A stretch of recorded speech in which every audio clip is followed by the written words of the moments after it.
మత్స్యకార మహిళలకి ప్రభుత్వాలు మారుతున్నాయో కానీ మత్స్యకార మహిళల తలరాతలు మారలేదు. కాబట్టి మా తలరాతలు మారవండి సార్. ప్రభుత్వాలు ఎన్నో రైతులు ఎంతో అభివృద్ధి చేయాలనే దాని మీద లోన్లు గీన్లు అన్నీ ఇస్తున్నారు. మాకు కూడా సొసైటీకి లోన్లు ఇవ్వండి. మనిషి తలా ఎంతో మీకు ఈదలుచుకున్నారో ఇస్తే అవి పెట్టుకొని మన జనాలను పెంచుకొని తూకాలు కరెక్ట్గా ఇస్తున్నాం సార్. తోమేదంటావా ఇంకొక గ్రూప్ ఉంది సార్. సొసైటీగా లీగల్గా బోర్డు వేస్తే నిలవని చించేశారు సార్. దీంట్లోకి మేము వినతి పత్రం కమిషనర్కి ఇచ్చాం సార్. కమిషనరు కలెక్టు ఫిషరీస్ వాళ్ళు ముగ్గురు జాయింట్ అయ్యి సొసైటీని పెట్టుకొని రేట్లు నిర్ణయించి వాళ్ళు ఎందుకు వేయటం లేదు సార్. అక్కడ మేము వేస్తే తగ్గదాలు వస్తుంది.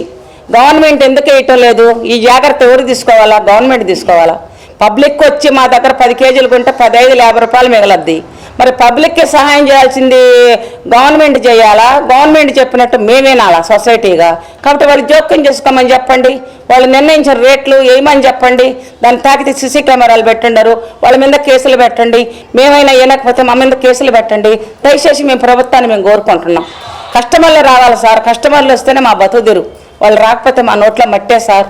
దయచేసి ప్రభుత్వం జోక్యం చేసుకొని కలెక్టర్ కమిషనర్ ఫిషరీస్ ఒక బాడీ నిర్ణయించుకొని సొసైటీని పార్టీ చేసుకొని వాళ్ళు ఏ విధంగా మాకు వాళ్ళకి మధ్యలో ఒప్పందం కుదుర్చుకొని గవర్నమెంట్గా వెయ్యాలనేది కమిషనర్ గారిని నేను కోటి వందనాలతో కోరుకున్నాను. ప్రెసిడెంట్ గాను మాకు చెడ్డ పేరు వచ్చేసింది.